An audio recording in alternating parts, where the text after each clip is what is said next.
sebenarnya kita mengharapkan juga begitu di era pemerintahan Prabowo Subianto dan Wapres terpilihnya ini Mas Gibran ini, jadi betul-betul ada optimisme publik yang kuat meskipun memang ada drama politik yang dilalui ketika Pilpres. Nah, memang yang harus ikhtiar yang dilakukan oleh Prabowo Subianto ini adalah mencoba untuk menjahit rekonsiliasi, menjahit solidaritas, menjahit konsensus dengan seluruh kekuatan politik untuk memulai pemerintahan baru lagi. Tapi satu hal ya, saya melihat Pak Prabowo hari ini luar biasa ya, transformasi beliau menjadi seorang presiden ya, terpilih ya, dan nanti dilantik, insya Allah itu transformasinya luar biasa menurut saya ya, lebih sabar ya, lebih telaten ya, lebih mencoba untuk bisa mencoba untuk merangkul dan adaptif terhadap dinamika yang terjadi, terbuka terhadap kritik gitu. Dan itu kan seperti seolah-olah berseberangan dari image yang pernah dia ditampilkan ya, dan dikenal oleh publik seolah-olah kan dulu marah-marah atau anti kritik.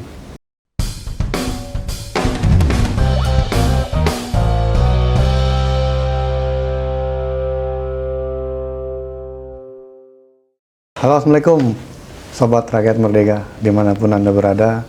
Semoga Anda semua dalam keadaan sehat walafiat. Kita tahu hari Minggu akan ada pergantian kepemimpinan. Presiden terpilih dan wakil presiden terpilih yaitu Prabowo Subianto dan Mas Gibran Raka Buming Raka akan dilantik menggantikan Pak Jokowi dan Pak Ma'ruf Amin. Sepekan sebelum pelantikan, Presiden terpilih sudah memanggil para calon menteri dan calon wakil menterinya. Jumlahnya 100-an.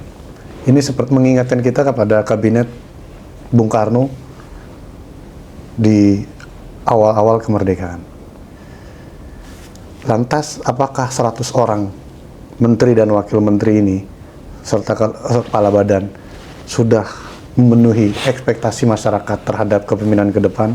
Untuk membahas masalah ini, saya kedatangan narasumber yaitu Direktur Akar Rumput Strategik Konsultan, Bung Dimas Oki Nugroho. Bung Dimas, Siap. apa kabar? Baik, Bung. Alhamdulillah. Alhamdulillah. Bung atau bro nih? Bro boleh. Oh, iya. Kita biar lebih ini. Karena penonton kita ini juga banyakan ini anak-anak Muda. Gen Z, milenial, senang mereka yang memang lagi setidaknya mulai tertarik dengan politik dari kemarin Pilpres, Pilkada. Oke Bung Dimas, ini kita tahu 100 orang, ada 100 lebih lah sedikit lah. Calon menteri, calon wamen, dan kepala badan. Dan kepala badan. 49 katanya kementerian, dengan wakil menteri dan badan-badan. Ini cukup besar. Di luar mungkin banyak yang kaget juga, kok banyak banget. Dari sebagai seorang pengamat politik, melihat nama-nama yang sudah dipanggil, meskipun masih samar-samar dia akan duduk di pos kementerian mana, tapi orang-orangnya sudah tahu gitu. Apakah mungkin harapan baru di Kabinet Indonesia Maju ini? Ada harapan baru bagi rakyat Indonesia terkait Kabinet Indonesia Maju yang dibentuk Pak Prabowo ini? Wah, ini pertanyaan susah ini. Pertanyaan susah. Jadi sifatnya harus forecasting. Jadi kalau saya melihat, atau jangan melihat ya, saya menilai sesungguhnya niat baik dari presiden terpilih ini kan ingin membangun sebuah front nasional, tanda kutip ya. Kalau kita tadi Bung Sis kan bilang di era Presiden Soekarno ya pernah ada 100 menteri. Jadi Presiden Soekarno itu kan juga ingin membangun yang namanya front nasional. Jadi seluruh kekuatan nasional yang ada ya itu dirangkul oleh negara untuk menjadi sebuah kekuatan yang manifest, sehingga kemudian bisa membangun yang disebut dengan namanya keseimbangan politik ya, stabilitas politik, dan membangun agenda-agenda prospektif di berbagai sektor yang memang dibutuhkan oleh negara untuk membangun ekonomi, politik, lalu sosial budaya, ya agenda negara lah gitu, yang memang membutuhkan sebuah desain atau format politik yang sifatnya itu kohesif, ya, bersatu gitu. Dan ini memang dibutuhkan oleh presiden terpilih Pak Prabowo, apalagi menimbang ya pertama situasi politik domestik pasca pilpres, ya kan? Ada kebutuhan besar untuk memang membuat situasi politik kita itu lebih kokoh, gitu. Yang kedua, menilai tantangan ekonomi baik pada level lokal, nasional, regional, bahkan global. Ini ada situasi geopolitik dan geoekonomi yang memang menjadi tantangan besar dari pemerintahan Prabowo Gibran ke depan. Gitu. Ini bagaimana mereka memastikan bahwa Indonesia akan baik-baik saja di tengah situasi geopolitik yang tidak menentu dan tidak pasti. Jadi syaratnya itu adalah membangun sebuah quote and quote itu ya front nasional atau sebuah persatuan besar nih dari berbagai potensi politik bangsa, bukan hanya dari kekuatan politik yang berbasis partai, tapi juga dari unsur-unsur masyarakat sipil, lalu seperti ormas, lalu kemudian juga intelektual, kampus, media, ya, bahkan anak muda, ya, pengusaha, terus juga ya for some extent mungkin juga influencer, ya sekarang menjadi sebuah aktor yang cukup signifikan ya dalam konstelasi politik kekinian. Itu coba dirangkul lah gitu, berbagai potensi besar itu, ulama dan seterusnya. Nah, dan itu tercermin ya dari nama-nama yang dipanggil sebanyak 107 atau seberapa ini ya, yang dipanggil beberapa waktu lalu selama 2 hari ke Kertanegara 4 itu oleh Pak Prabowo, baik untuk posisi calon menteri, calon wakil menteri maupun calon kepala badan. Tapi ya kan lagi-lagi ini kita bicara tentang bagaimana membangun yang namanya optimisme publik juga di saat yang sama. Jadi satu sisi adalah bagaimana membangun sebuah front politik nasional tadi menjadi sebuah kesatuan yang guyup. Tapi dia tidak berada dalam ruang yang tidak ruang hampa gitu. Dia harus betul-betul bisa mendapatkan public approval atau public support. Ya, kalau kata dalam diskursus political science namanya secara publik dan secara politik ini legitimate gitu di mata publik. Nah, ini menjadi sedikit problematik gitu karena memang nama-nama yang dipilih atau diundang untuk datang kemarin itu ternyata tidak semuanya yang mendapatkan public approval yang cukup baik di mata publik, meskipun memang belum ada survei terkait dengan itu ya. Tapi kita baca komentar-komentar netizen, komentar-komentar publik di media maupun di media sosial, itu tidak semuanya optimis ya terkait dengan nama-nama yang dipanggil. Ada nama-nama yang memang cukup dipertanyakan baik dari kapasitas, integritas, kredibilitas ya. Jika mereka memasuki atau menjalankan atau mendapatkan amanah negara ya, menjalankan sebuah pemerintahan gitu di sektornya masing-masing gitu. Tapi apapun itu, dua hal ini, satu sisi tadi saya sampaikan adalah membangun sebuah front politik yang nasional yang guyup, ya kan. Meskipun di situ juga menjadi pertanyaan juga, misalnya yang dipanggil ini kan masih partai-partai atau kekuatan-kekuatan politik yang masih identik dengan pendukung Prabowo secara tradisional dalam pilpres kemarin ya. Kim plus lah ini. Tapi kita menunggu misalnya kekuatan besar seperti PD Perjuangan apakah memang jadi atau tidak gabung misalnya. Lalu kedua PKS misalnya. PKB kan udah masuk duluan. Dalam pilpres kan PKB PKS waktu itu tidak mendukung Prabowo Gibran gitu. Tapi PKB udah masuk, nah PKS nih yang konon katanya mendukung Prabowo Gibran, pemerintahannya hari ini kan belum, saya nggak tahu apakah ada namanya di situ apa tidak, kader PKS atau proksinya PKS, tapi saya tidak melihatnya ada. Lalu kemudian Nasdem juga begitu, yang tadi katanya sejak awal pasca Pilpres mendukung ya Prabowo Gibran, ternyata memutuskan tidak bergabung ya. Nah apalagi mungkin. Nah, jadi kekuatan-kekuatan politik pilar yang signifikan justru belum kita lihat nih bergabung dalam sebuah skema front persatuan nasional yang hendak dibangun oleh Prabowo dalam kabinetnya ke depan. Yang kedua, persoalan public approval yang menurut saya lagi-lagi tidak mendapatkan sentimen yang cukup positif ya, optimal, yang mana memang dibutuhkan oleh pemerintahan baru sebenarnya. Jadi kalau kita bayangkan dulu ketika era reformasi, setelah Pak Harto turun, maka sentimen publik terhadap kehadiran kemunculan Presiden Habibie waktu itu melanjutkan Presiden Soeharto itu kan cukup minor. Jadi publik itu tidak cukup banyak mendukung ya. apa yang dilakukan oleh Presiden Habibie, meskipun waktu itu Presiden Habibie punya prestasi luar biasa dan puncaknya ketika dalam sidang MPR ditolak laporan pertanggungjawabannya dan Habibie memutuskan untuk tidak maju lagi.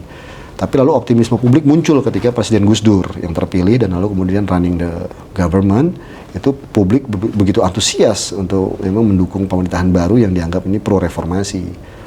Lalu juga kemudian bisa dikatakan memang cukup terbelah ketika Gus Dur turun lalu kemudian muncul Presiden Megawati, tapi paling tidak Presiden Megawati memulai pemerintahannya juga dengan optimisme yang cukup solid dan ditampilkan dengan kabinet yang baik kabinet di era Gus Dur maupun di era Megawati itu kabinet yang diisi oleh orang-orang yang cukup kuat ya dari segi teknokratisme. Jadi mendapatkan legitimasi dan approval dari publik itu begitu kokoh ya di era reformasi. Lalu kalau kita ingat juga di era pemerintahan SBY di awal itu optimisme publik begitu tinggi gitu, dukungan untuk kemunculan sosok seperti SBY waktu itu cukup solid di mata publik dan dijawab oleh SBY dengan merekrut ya, memilih orang-orang yang cukup kuat ya dari segi background, baik background politik, background teknokratik ya, dalam pemerintahannya, dalam kabinet awalnya. Begitu juga ketika Pak Jokowi apalagi Presiden Joko Widodo, Presiden ke-7 memulai pemerintahannya itu dengan optimisme publik yang betul-betul sangat besar ya waktu itu. Dianggap presiden rakyat, lalu Jokowi adalah kita. Sentimennya betul-betul kuat sekali. Anda bisa rasakan, Anda ingatlah 2014 waktu itu ya. Dan bagaimana Jokowi juga memilih orang-orang di pemerintahannya itu juga memulai pemerintahannya dengan program yang cukup clear, nawacita, kebayang gitu publik bahwa ini pemerintah mau ngapain ke depan. Dan sentimennya cukup terasa kuat waktu itu ya, tadi revolusi mental, lalu Indonesia sentris, tol laut, infrastruktur, pokoknya gitu-gitu deh. Dan itu mendapatkan dukungan publik yang cukup kuat ya. Nah, sebenarnya kita mengharapkan juga begitu di era pemerintahan Prabowo Subianto dan Wapres terpilihnya ini Mas Gibran ini, jadi betul-betul ada optimisme publik yang kuat meskipun memang ada drama politik yang dilalui ketika Pilpres. Nah, memang yang harus ikhtiar yang dilakukan oleh Prabowo Subianto ini adalah mencoba untuk menjahit rekonsiliasi, menjahit solidaritas, menjahit konsensus dengan seluruh kekuatan politik untuk memulai pemerintahan baru lagi. Dan memang kita harapkan tanpa ada banyak beban politik dari pemerintahan lama gitu. Jadi sehingga pemerintahan baru ini betul-betul bisa fresh memulai pemerintahan baru dengan mendapatkan dukungan yang otentik dari publik. Antara lain dengan memilih orang-orang yang punya kompetensi dan kredibilitas tadi mestinya. Kita memang nggak bisa menghakimi seseorang, menilai seseorang itu ketika belum melihat kinerjanya. Ya. Tapi kan juga kita sebagai rakyat mungkin juga akan melihat acuan dari background, latar belakang dia, track record, rekam jejak dan kemampuan dia. Sehingga ketika ada yang meragukan ke nama-nama yang mungkin kemarin dipanggil oleh Prabowo, baik itu sebagai menteri atau wakil menteri atau kepala badan, tentu juga nggak bisa disalahkan dong. Tadi saya sampaikan bahwa kalau kita lihat dari nama-nama yang dipanggil ini sesungguhnya kan merepresentasikan sebuah fungsi-fungsi politik tertentu atau fungsi-fungsi publik tertentu. Bahkan seorang Raffi Ahmad aja misalnya, atau Gus Miftah let's say, atau siapa? Haikal Hasan. Ya, Haikal Hasan atau Immanuel Ebenezer ya. Lalu ada Yofi Widianto, lalu kemudian ada Giring Niji. Sesungguhnya kalau kita mencoba untuk melihat secara positif ya, maka mereka itu tentu punya fungsi-fungsi politik tertentu yang dibutuhkan oleh pemerintahan baru. Katakanlah misalnya membangun komunikasi sebagai corong pemerintah ya, sebagai komunikator dari pemerintah untuk menyuarakan agenda-agenda strategis yang memang hendak dijalankan oleh negara misalnya. Dan itu ya tepat, orang seperti nama-nama tadi yang kita sebut, mereka punya otoritas di sektor itu gitu, didengar. Mereka punya umatnya sendiri, mereka punya netizennya sendiri, mereka punya buzzernya sendiri gitu. Jadi itu no wonder memang jika itu dibutuhkan ya untuk duduk dalam pemerintahan. Dan kita ketahui mungkin fungsi mereka cukup efektif ya jika untuk melakukan fungsi penggalangan politik di Pilpres kemarin sebagai contoh. Tapi jika untuk menjalankan pemerintahan, nah ini juga tentunya harus dilihat lagi bagaimana efektivitas mereka dan kemampuan mereka. Tapi paling tidak kalau dilihat dari background mereka, mungkin mereka tentunya akan berguna untuk membangun komunikasi publik ya kan, yang selama ini negara cukup tertatih-tatih ya dalam membangun jembatan komunikasi dengan masyarakat luas. Nah, dengan nama-nama ini saya pikir semoga harapannya bisa semakin apa ya, efektif, efisien dan lebih impactful ya, lebih berdampak. Lalu kemudian juga ada nama-nama misalnya yang yang punya background sebagai akademisi gitu ya, akademisi atau masyarakat sipil. Lalu juga ada background orang-orang yang punya latar belakang atau kemampuan teknokratisme. Itu misalnya bisa kita lihat dari orang-orang yang tadinya birokrat ya, sebagai eselon 1, sebagai dirjen, deputi, atau sekjen atau sesmen gitu ya. Lalu kemudian mereka menjadi menteri atau menjadi calon menteri atau menjadi calon wakil menteri. Ya, itu menurut saya itu justru bagus ya. Jadi yang punya background profesional baik sebagai akademisi ataupun sebagai birokrat, lalu kemudian masuk ke dalam pemerintahan di level yang kemudian lebih lebih kuat sebagai pelaksana kebijakan atau pembuat dan pelaksana kebijakan, ini tentunya kita harapkan mereka punya dampak yang baik. Apalagi mereka udah paham lah dengan internal dan kompleksitas pemerintahan dan birokrasi yang luar biasa ya. Lalu kemudian kita lihat juga dari politisi-politisi yang tampil. Politisi ini itu juga punya kemampuan bukan hanya political skill tapi juga public skill, selain tentunya yang diharapkan mereka punya governance skill dalam mengelola tata pemerintahan yang baik gitu, menjalankan tata kelola pemerintahan yang baik. Nah, ini orang-orang politisi-politisi yang punya background mungkin pernah di pemerintahan sebelumnya, baik menjadi eksekutif atau di legislatif gitu. Jadi dan juga punya background, ada background yang punya pengusaha atau mungkin juga di kalangan sosial entity tertentu ya. Tapi lagi-lagi ini bagaimana penempatan mereka nanti di kementerian yang punya relevansi dengan mereka secara penugasan. Nah, lalu kemudian apa tantangannya? Tantangannya adalah memastikan adanya koordinasi dan efektivitas pemerintahan. Ini tantangan pemerintahan besok. Kalau nggak salah Menko juga ditambahkan, bukan 4 lagi. Mungkin ada Menko Pangan, ada Menko Kemasyarakatan mungkin. Saya nggak tahu apakah Menko Investasi ada atau tidak ya. Tapi akan ada semacam 6 Menko Menteri Koordinator. Menko Polhukam dipecah, Menko Polkam, Menko Kumham ya. Lalu Menko Ekon tetap, tapi ada beberapa yang diambil di Menko Pangan ya. Lalu kemudian Menko PMK juga dipecah. Nah, pertanyaan terbesarnya adalah bagaimana koordinasi antar kementerian lembaga di bawah mereka. Lalu bagaimana memastikan tidak ada tumpang tindih aturan antara kementerian yang satu dengan kementerian yang lain misalnya yang terpisahkan. Tadinya bersatu namun dipisah, kayak misalnya Kementerian Kehutanan Lingkungan Hidup tadinya terpisah bersatu, sekarang terpisah lagi.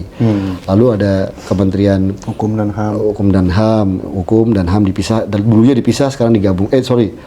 Dulunya digabung kemudian sekarang dipisah lagi. Reformasi kan digabung dulu. Lalu juga ada ya seperti Kementerian Pendidikan dan Kebudayaan atau Kementerian dan Dikti itu dipecah jadi 4. Ya kan, Kementerian Pendidikan Dasar Menengah, lalu Kementerian Dikti, saya nggak tahu riset sendiri apa enggak ya, lalu kemudian ada Kementerian Kebudayaan. Nah, ini kayak begini kan bagaimana aturan pelaksana di level kementerian, baik di level undang-undang, lalu aturan kementerian ya, itu dan sampai ke pemerintahan daerah ya, itu betul-betul bisa dipastikan tidak ada tumpang tindih itu. Kan itu cukup membingungkan. Belum lagi nanti kita lihat misalnya korelasinya dengan legislatif di DPR maupun di DPRD, kan itu harus DPR lah secara khusus ya. Di DPR itu kan komisi-komisi juga harus bersiap terkait dengan alat kelengkapan DPR ya, komisi-komisinya itu harus terkoneksi dengan baik dalam konteks pengawasan dan penyusunan anggaran. Nah, Anda bisa bayangkan gitu loh, itu very confusing, very time consume dan harus betul-betul detail.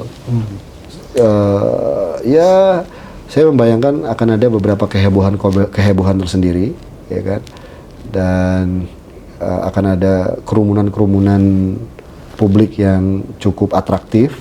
Ya, ini tinggal bagaimana Presiden Prabowo nanti menjadi dirijen yang baik, mencoba untuk memformasikan berbagai dinamika yang ada justru di internal kabinetnya sendiri.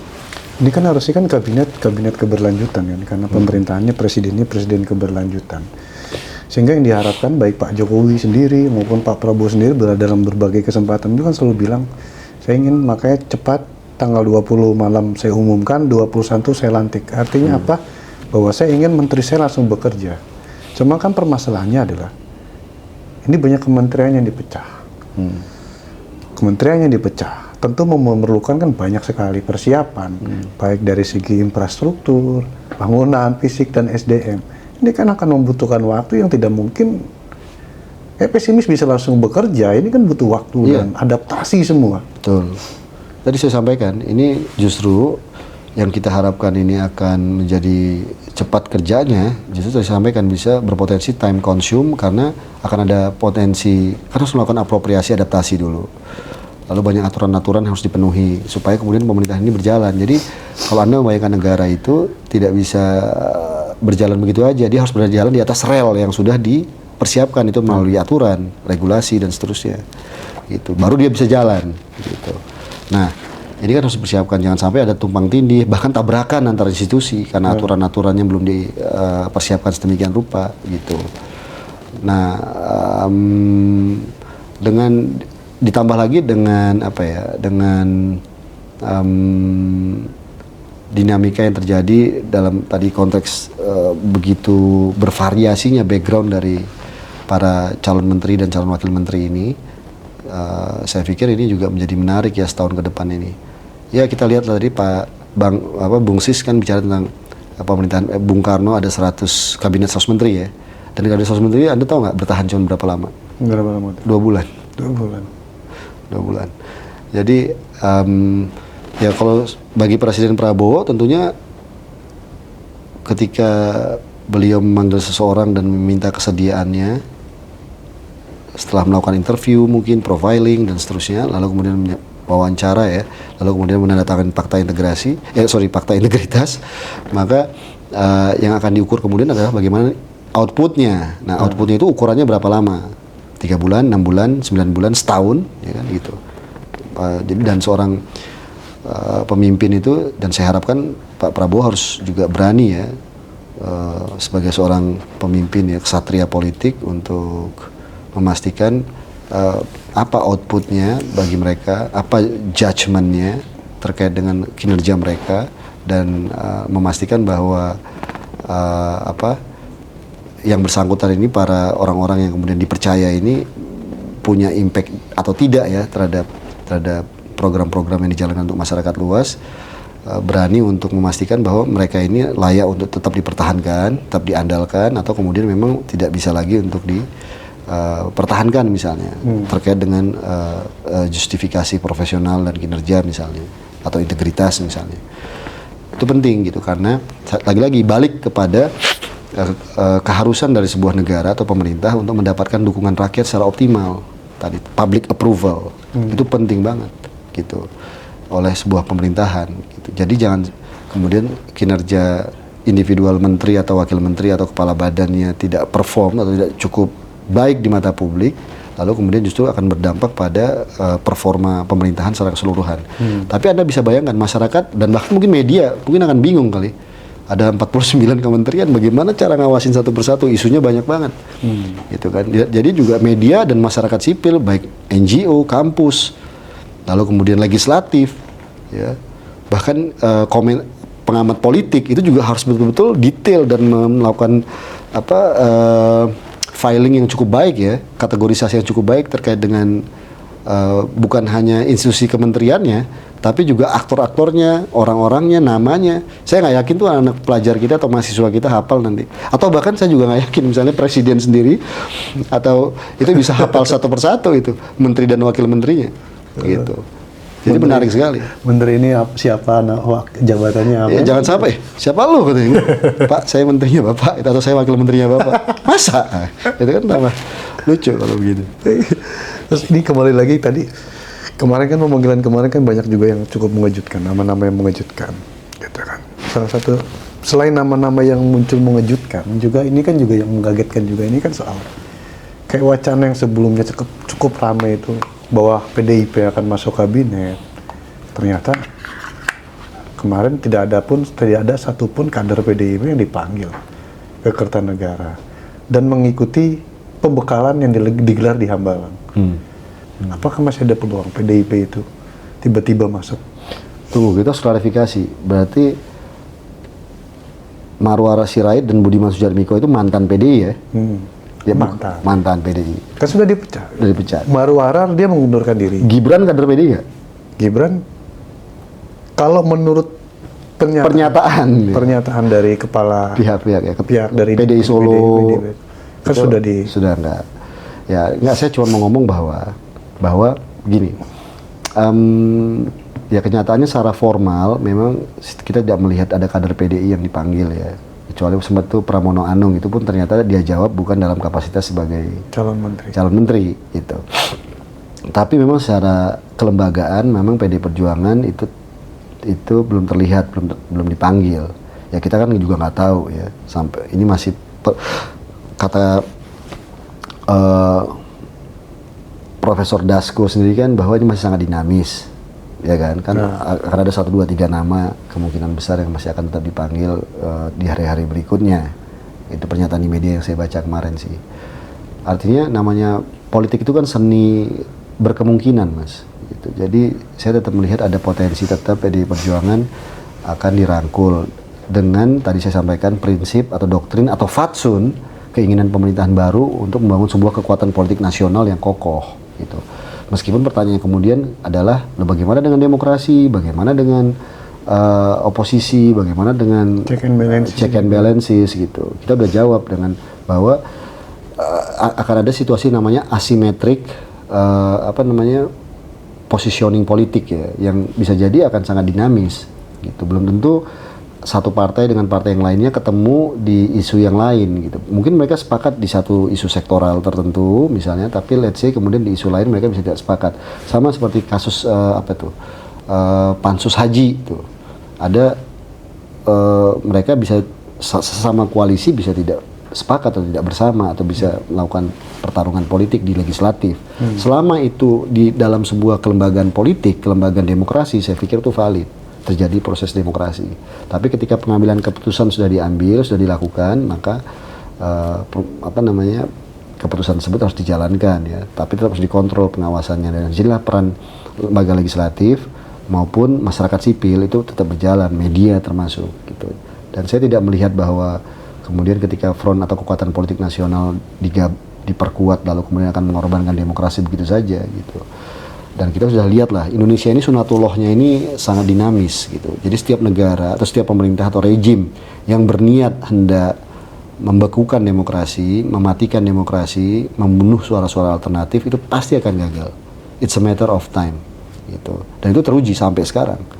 Kita bisa lihat bagaimana perjalanan tiap rejim gitu. Eranya Bung Karno, Pak Harto, dan sampai sekarang. Nah, jadi case dengan PD Perjuangan ataupun dengan partai-partai lainnya ini saya pikir itu momentum politik yang ditunggu ya, dan itu logik kok, bukannya persoalan like and dislike, bukan persoalan subjektivitas politik, tapi memang kebutuhan objektif dari sebuah pemerintahan, dalam hal ini Pak Prabowo ya besok ini, apalagi dengan situasi tadi saya sampaikan politik domestik maupun global yang berkembang dan sosial ekonomi, maka ada sebuah keharusan sejarah atau keharusan politik yang memang harus dilakukan oleh Prabowo untuk bagaimana caranya bisa merangkul kekuatan besar seperti Perjuangan gitu. Dan itu make sense kok. Dan Bang Pacul masih ada tiga faksi terkait masuknya PDIP dalam kabinet. Setuju, tidak setuju. Ada 3 faksi lah kata dia. Inilah yang akhirnya membuat pemanggilan kemarin masih absen kader PDIP. Maksudnya internal? Di internal PDIP sendiri saja. Menurut pengakuan dari Bambang Pacul lah, ya kan? Satu petinggi PDIP yang sekarang jadi wakil ketua MPR itu bilang ketika ditanya kenapa PDIP nggak ada dipanggil ke Kertanegara sebagai calon menteri, karena kata dia di internal PDIP sendiri aja belum clear, masih ada 3 faksi yang berdebat soal perlu tidaknya PDIP bergabung dalam pemerintahan Prabowo. Itu wajar sekali. Gitu, dan bisa kebaca faksi mana saja yang misalnya yang kontra, yang pro atau yang moderat ya, 3 faksi itu. Tapi lagi-lagi begini loh, jadi pertama apa yang sempat dinyatakan oleh Bu Mega sendiri bahwa memang di pemerintah atau undang-undang kita, konstitusi kita tidak mengenal oposisi ya kan. Tapi yang jelas adalah bahwa adanya kebutuhan untuk membangun sebuah check and balance itu pasti gitu. Tapi tugas oposisional itu secara formal politik tidak pernah ada. Jadi sebenarnya siapapun bisa melakukannya. Bahkan apa yang terjadi dengan misalnya dengan Jokowi di akhir masa pemerintahannya dan relasinya dengan PDI Perjuangan kan itu juga cukup unik kan, diusung oleh PDI Perjuangan loh. Gitu. Tapi kan lalu tidak menjamin bahwa 10 tahun itu akan berakhir juga dengan PDI Perjuangan. Terjadi sebuah relasi yang kritis di sana dan bahkan terjadi relasi yang oposisional juga pada akhirnya. Juga ketika di periode kedua Prabowo Subianto yang merupakan kompetitor atau rivalnya Jokowi selama 2 kali Pilpres lalu diundang menjadi Menteri Pertahanan di pemerintahnya Jokowi gitu. Itu kan juga not necessarily kemudian mematikan kritisisme publik dan relasi oposisional terhadap berbagai kebijakan-kebijakan yang memang dijalankan oleh negara, oleh pemerintah gitu. Dan juga serta-merta membuat masyarakat sipil jadi bungkam gitu. Dan saya pikir juga di era pemerintahan Pak Prabowo nanti, saya yakin siapa pemerintah atau siapapun ya yang memimpin negeri ini dalam konteks masyarakat yang sangat terbuka hari ini, ya kan, yang sangat dinamis seperti hari ini, itu untuk bermimpi menjadi the new Soeharto itu akan mustahil, atau menjadi sebuah pemimpin otoriter. Dan saya melihat cost and benefit calculation yang sebagai aktor rasional, misalnya Prabowo Subianto sebagai presiden terpilih atau sebagai presiden nantinya setelah dilantik, dia tidak ingin dong akan menjadi pemimpin yang dikenang sebagai pemimpin otoriter gitu.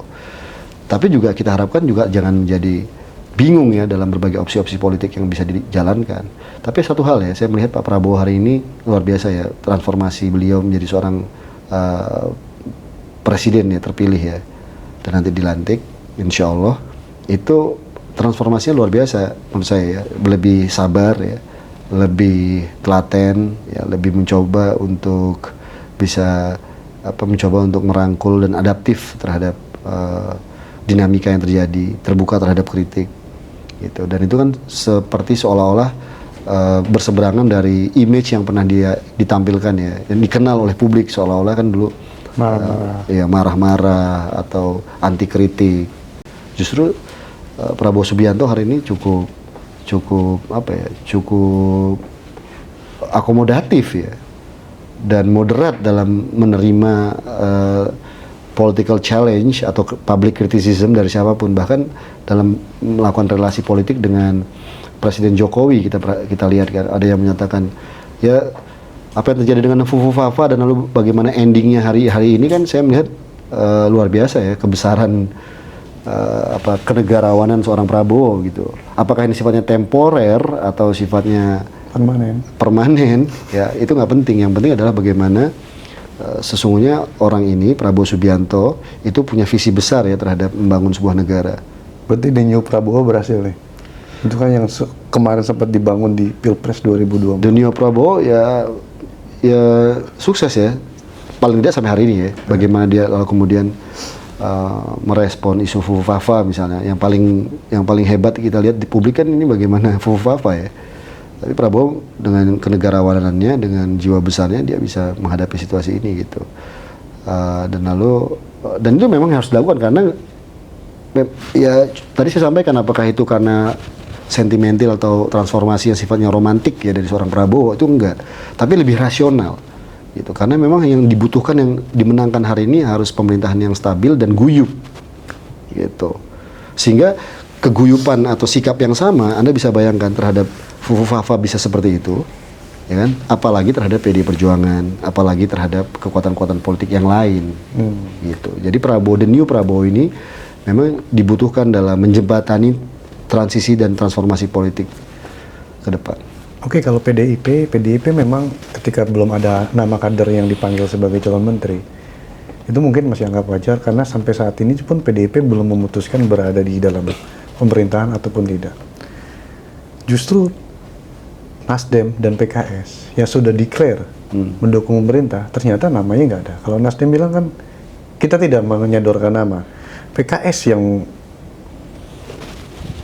sepekan sebelum, sekitar sepekan lah sebelum pelantikan, pengumuman, bahkan berapa hari sebelum pengumuman menteri itu sudah bertemu Prabowo, ternyata juga nggak ada nama kadernya di pemerintahan. pertanyaan saya ini, ketika tidak ada nama kader, apakah akan mempengaruhi sikap politik mereka ketika berada di parlemen? Bagi siapa? PDI dan PKS dan Nasdem? Nasdem dan PKS sendiri khususnya.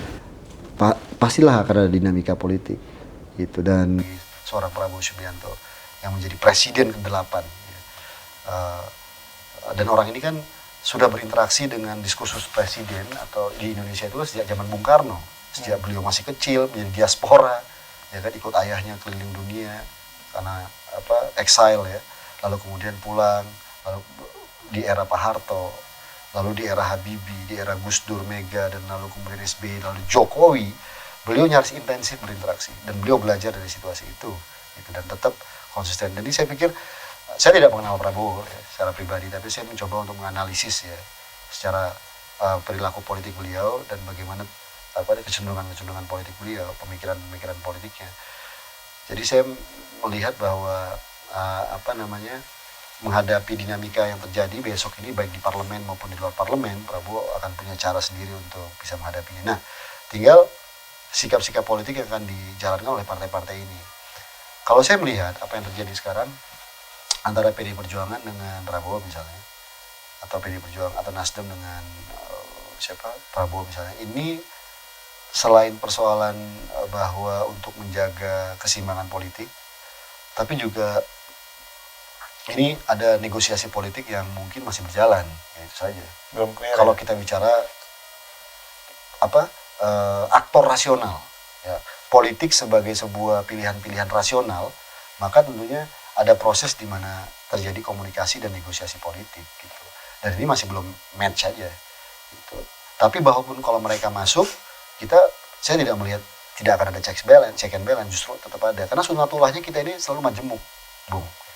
Nah, kalaupun mereka di luar, menjadi pertanyaan kalau di luar mereka akan ganggu gitu. Karena kalau misalnya PDI Perjuangan ini kalau di luar pemerintahan lalu mereka kemudian menjalankan kritisisme publik, itu tantangannya cukup kuat tuh, pressure-nya cukup kuat.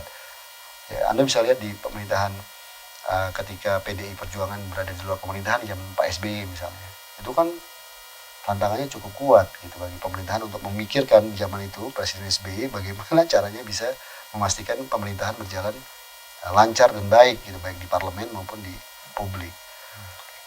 Oke, terakhir, dengan melihat banyaknya jumlah menteri dan wakil menteri, banyaknya kementerian yang dipecah atau lembaga-lembaga baru, idealnya sampai berapa lama kita bisa menunggu, bisa setidaknya menilai kinerja dari kabinet Prabowo? Saya sih masih berharap bahwa besok itu ketika diumumkan kabinet yang awal ini, itu sebuah kabinet yang sesuai dengan apa yang disampaikan oleh orang-orang di sekitar Prabowo sendiri ya, yaitu Zaken kabinet. Jadi pemerintahan yang betul-betul diisi oleh orang yang cakap, punya experience, punya knowledge, punya skill ya, baik skill teknokratisme maupun skill politik yang mumpuni. Nah, tapi kan lagi-lagi memang dibutuhkan sebuah communication skill ya, as a government ya. Besok itu yang tidak semata-mata cukup hanya dimainkan oleh seorang jubir atau seorang staf khusus presiden, tapi mungkin orang-orang yang seperti tadi kita sebutkan itu dia akan memainkan fungsi-fungsi tadi. Tapi lagi-lagi yang dibutuhkan ini kan ketika target pemerintah baru besoknya adalah pertumbuhan ekonomi sebanyak 8% ya gitu. Maka Anda bisa bayangin kita membutuhkan orang-orang yang betul-betul capable ya, dan tahu caranya bagaimana mencapai ke arah sana. Memastikan bahwa kemiskinan ekstrim turun ya, sampai 0% let's say. Lalu memastikan kelas menengah kita bisa tumbuh dengan sehat lagi gitu. Lalu memastikan lagi bahwa kita tidak terjebak pada middle income trap, ya kan. Lalu memastikan lagi pertumbuhan ekonomi mencapai 8%, ya, memastikan lagi munculnya kesempatan kerja bagi angkatan kerja baru kayak gitu. Ini kan tantangan besar, Mas. Gitu. Nah, itu kan saya bisa membayangkannya, sebenarnya yang dibutuhkannya adalah orang-orang tipe pekerja yang sudah tahu ya mau ngapain nih gitu ke depan. Dan lalu mendapatkan dukungan publik yang publik itu melihat ini memang pantas nih jadi pemimpin kita gitu. Ini pantas jadi menteri, pantas jadi wakil menteri, dan publik percaya karena itu penting. Rumusan legitimasi publik itu atau public approval itu membuat kemudian warga negara itu menjadi mendukung berbagai agenda pemerintah. Apa gunanya kalau sebagus apapun program pemerintah jika tidak didukung, tidak mendapatkan dukungan dan kepercayaan oleh rakyat? Gitu kan, rakyat tidak bisa secara otentik mendukung itu dan berpartisipasi. Akibatnya kemudian harus ada penggalangan. Nah, ini buat penggalangan ini costly atau bahkan punya resiko secara politik. Bandingkan dengan ketika sebuah program pemerintah dijalankan tapi secara sincere, secara voluntarily itu didukung oleh publik secara kuat. Oh, ini benar yang harus kita dukung. Gitu. Makan sehat, bergizi, gratis misalnya, harus didukung. Kenapa? Karena sejak awal kita pastikan bahwa anak-anak bangsa kita itu punya kualitas SDM yang baik justru sejak awal dari dalam tubuhnya, dari nutrisinya, dari gizinya. Nah itu kan ada otentisitas tuh. Nggak ada resistensi, nggak ada perlawanan, nggak ada disapproval.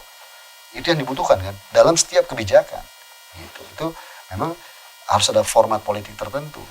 Gitu. Setahun itu berarti kita, presiden itu harus bisa mengevaluasi kinerja kementerian. Oh, jangan setahun, Bos. 6 bulan. Nah, ini yang juga menarik saya sampaikan. Dengan sebanyak ini, bagaimana cara tata kelolanya, governance-nya untuk mengkoordinasikan dan memastikan efektivitas dan integrasi, koordinasi setiap kementerian lembaga yang ada. Itu. Menko-nya harus betul detail. Ya kan? Dan lalu apa alat ukurnya? Belum lagi kita bicara tentang spending anggarannya. Anda bisa bayangin nih.